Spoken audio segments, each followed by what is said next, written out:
नमस्कार विद्यार्थियों। इस वीडियो में हम अंतरा भाग 2 के गद्य खंड के जो पाठ है उन पाठों के वस्तुनिष्ठ प्रश्नों पर चर्चा करेंगे। बोर्ड परीक्षा 2026 के अंदर कौन कौन से वस्तुनिष्ठ इन पाठों में से प्रश्न बन सकते हैं, वो सारे प्रश्न इस वीडियो के अंदर शामिल किए गए हैं। तो पहला पाठ है आचार्य रामचंद्र शुक्ल, जिनका पाठ है प्रेमघन की छाया स्मृति। पहला प्रश्न, रामचंद्र शुक्ल का जन्म कब हुआ था? तो सन 1884 ईस्वी में शुक्ल जी का जन्म हुआ। रामचंद्र शुक्ल की कीर्ति का अक्ष स्रोत है वो किस ग्रंथ को माना जाता है? तो हिंदी साहित्य का इतिहास आचार्य शुक्ल जी की प्रसिद्धि का प्रमुख आधार है, जो हिंदी शब्द सागर की भूमिका के रूप में इन्होंने है वो काशी नागरी प्रसारणी सभा के अधीन है वो लिखा था। तीसरा प्रश्न, प्रेमघन की छाया स्मृति किस तरह की रचना है? तो यह संस्मरणात्मक निबंध है जो बद्रीनारायण चौधरी प्रेमघन की स्मृति के अंदर लिखा गया है। अगला जो प्रश्न है, शुक्ल जी द्वारा रचित चिंतामणि कितने भागों में प्रकाशित की गई है? तो चिंतामणि है वो 4 भागों के अंदर प्रकाशित की गई है, जिसके अंदर उन्होंने मनोविकार आदि भावों से संबंधित श्रेष्ठ निबंधों की रचना चिंतामणि के अंदर की है। प्रेमघन की छाया स्मृति पाठ में प्रेमघन है वो किस कवि का उपनाम है? तो बद्रीनारायण चौधरी का ये उपनाम है। प्रेमघन की छाया स्मृति पाठ में मिर्जापुर शब्द का अर्थ है वो शुक्ल जी ने क्या बताया है? तो लक्ष्मीपुर है वो इसका अर्थ बताया है। दूसरा पाठ है पंडित चंद्रधर शर्मा गुलेरी, इनके पाठ का नाम है सुमेरिनी के मन के, जिसके अंदर छोटे छोटे निबंध इसमें शामिल किए गए हैं। तो पहला प्रश्न है, चंद्रधर शर्मा गुलेरी का जन्म कहाँ हुआ था? तो पुरानी बस्ती जयपुर के अंदर हुआ था। निम्न में से कौन सी पत्रिका गुलेरी जी से संबंधित नहीं है? तो समालोचक इनसे संबंधित नहीं है, जबकि माधुरी, मर्यादा और प्रतिभा का संबंध गुलेरी जी से है। किस लेखक को इतिहास दिवाकर की उपाधि से सम्मानित किया गया है? तो चंद्रधर शर्मा गुलेरी को। सुमेरिनी के मन के अध्याय में कितने निबंध है वो शामिल किए गए हैं? तो 3 निबंध है वो इस अध्याय के अंदर शामिल किए गए हैं, जो लघु निबंध की श्रेणी में आते। बालक बच गया निबंध का मूल प्रतिपाद्य है वो क्या है, किस पर आधारित है? तो शिक्षा ग्रहण करने की बालक की सही उम्र क्या है, उसका उल्लेख इस बालक बच गया निबंध के अंदर किया गया है।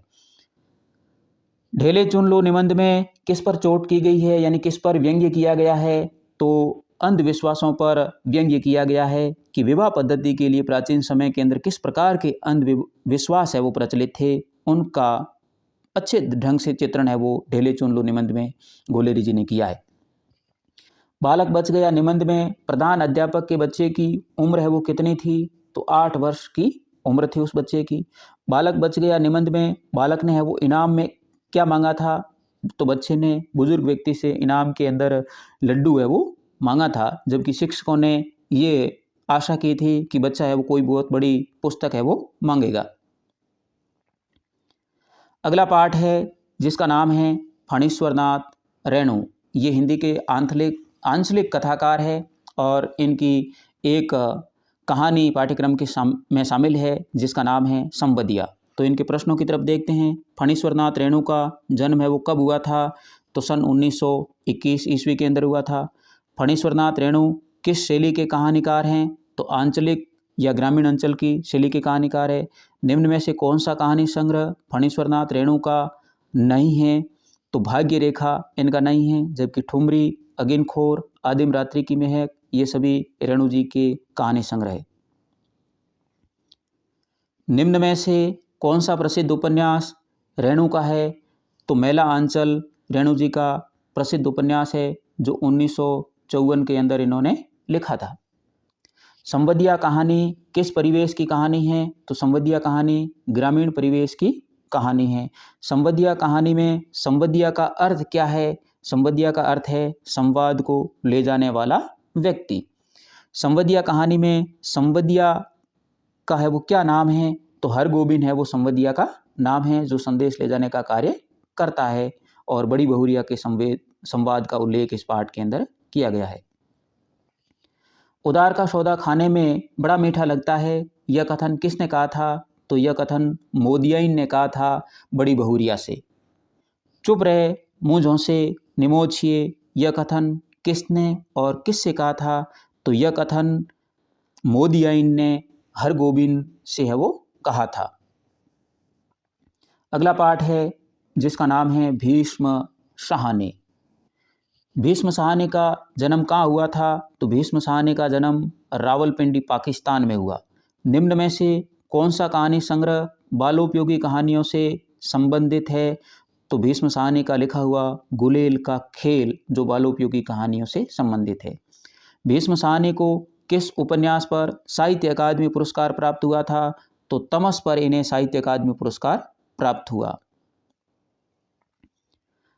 अगला प्रश्न है गांधी, नेहरू और यासेर अराफात संस्मरण भीष्म साहनी के किस ग्रंथ से लिया गया है? तो उस ग्रंथ का नाम है आज के अतीत, जो उनकी आत्मकथा है। गांधी, नेहरू और यासेर अराफात किस तरह की रचना है? तो यह एक संस्मरणात्मक रचना है। भीष्म साहनी के बड़े भाई का नाम क्या था? तो बड़े भाई का नाम बलराज था। भीष्म साहनी के बड़े भाई बलराज किस पत्रिका के सह संपादक थे? नई तालीम पत्रिका के। भीष्म साहनी का गांधी जी से प्रथम परिचय है वो कहाँ हुआ था? तो सेवाग्राम के अंदर हुआ था, जहाँ पर उसका भाई बलराज रहता था। गांधी जी के निजी सचिव है वो कौन थे? तो महादेव देसाई है वो उनके निजी सचिव थे। लेखक भीष्म साहनी का नेहरू जी से प्रथम परिचय है वो कहाँ हुआ था? तो कश्मीर के अंदर हुआ था। भीष्म साहनी का यासेर अराफात से परिचय है वो कहाँ हुआ था? तो ट्यूनिस के अंदर हुआ था, जहाँ पर एफ्रो एशियाई लेखक संघ का एक सम्मेलन होने जा रहा था। वहाँ भीष्म साहनी गए और उसी समय यासेर अराफात से भीष्म साहनी की मुलाकात हुई थी। अगले पाठ की ओर चलते हैं जिसका नाम है असगर वजाहत। असगर वजाहत की भी छोटी छोटी कहानियाँ पाठ्यक्रम के अंदर शामिल है। तो इनके वस्तुनिष्ठ प्रश्नों में पहला प्रश्न है शेर कहानी में शेर है वो किसका प्रतीक है? तो शेर व्यवस्था का प्रतीक है। पहचान कहानी के आधार पर राजा को कैसी प्रजा है वो पसंद है? तो राजा को गूंगी, बहरी और अंधी है वो प्रजा पसंद है, जो उनकी बात को न तो सुने, न विरोध करे और न ही देखे। चार हाथ कहानी क्या उजागर करती है? तो चार हाथ कहानी मजदूरों का जो है वो पूंजीपतियों के द्वारा शोषण किया जाता है, वो शोषण को उजागर करने वाली कहानी है। साझा कहानी के अनुसार पूंजीपतियों की नज़र है वो किस पर थी? किसानों की जमीन पर नज़र थी। साझा कहानी में हाथी है वो किसका प्रतीक है? तो हाथी है वो पूंजीपति वर्ग का प्रतीक है। चार हाथ कहानी में मील मालिक ने अपने फायदे के लिए अंतिम जो उपाय किया था वो क्या किया था कि मजदूरों की मजदूरी है वो आधी कर दी और मजदूरों की संख्या उन्होंने बढ़ा दी ताकि काम डबल हो जाए। अगला जो पाठ है जिसका नाम है निर्मल वर्मा, और इनका एक पाठ है जिसका नाम है जहाँ कोई वापसी नहीं, जो धुंध से उठती धुन संग्रह में से लिया गया है। पहला प्रश्न है निर्मल वर्मा का जन्म कब हुआ था? तो सन 1929 के अंदर हुआ। निम्न में से कौन सा उपन्यास निर्मल वर्मा द्वारा रचित नहीं है? तो निर्मला ये निर्मल वर्मा द्वारा रचित नहीं है, जबकि वे दिन, अंतिम अरण्य और लालटेन की छत ये तीनों इनके उपन्यास हैं। निर्मल वर्मा के कौन से उपन्यास पर सीरियल है वो तैयार किया गया है, यानी धारावाहिक बना है? रात का रिपोर्टर पर धारावाहिक बन चुका है। अगला प्रश्न है निम्न में से किस रचना पर निर्मल वर्मा को साहित्य अकादमी पुरस्कार प्राप्त हुआ? तो कौवे और काला पानी रचना पर साहित्य अकादमी पुरस्कार प्राप्त हुआ। जहाँ कोई वापसी नहीं किस तरह की रचना है? तो यह एक निर्मल वर्मा का यात्रा वृत्तांत है। जहाँ कोई वापसी नहीं पाठ किस रचना से लिया गया है? तो यह धुंध से उठती धुन है वो रचना से लिया गया है। जहाँ कोई वापसी नहीं अध्याय में लेखक ने किस स्थान की यात्रा की थी? तो नवागांव स्थान की यात्रा की थी। जहाँ कोई वापसी नहीं यात्रा वृत्तांत की मूल संवेदना है वो क्या है, तो इस पाठ के अंदर विस्थापन की समस्या का बहुत ही अच्छे ढंग से चित्रण किया गया है। सिंगरौली का नाम है वो किससे निकला है, तो सिंगरौली का नाम श्रृंगावली पर्वतमाला से निकला बताया जाता है। लेखक को किस संस्था ने सिंगरौली है वो भेजा था, तो लोकायतन जो संस्था थी उस संस्था के अधीन लेखक सिंगरौली गए थे। अगला पाठ है जिसका नाम है ममता कालिया और इनकी एक कहानी है जिसका नाम है दूसरा देवदास। ममता कालिया का जन्म कहाँ हुआ था, तो मथुरा उत्तर प्रदेश में हुआ। ममता कालिया के कहानी संग्रह का नाम क्या है, तो ममता कालिया के कहानी संग्रह का नाम संपूर्ण कहानियां के नाम से संग्रहित है, जो 2 खंडों के अंदर प्रकाशित है। निम्न में से कौन सा पुरस्कार ममता कालिया को नहीं मिला, तो साहित्य अकादमी पुरस्कार कभी ममता कालिया को नहीं मिला, जबकि साहित्य भूषण, कहानी सम्मान और रचना पुरस्कार प्राप्त हो चुके हैं। दूसरा देवदास कहानी के रचनाकार कौन है, तो ममता कालिया है।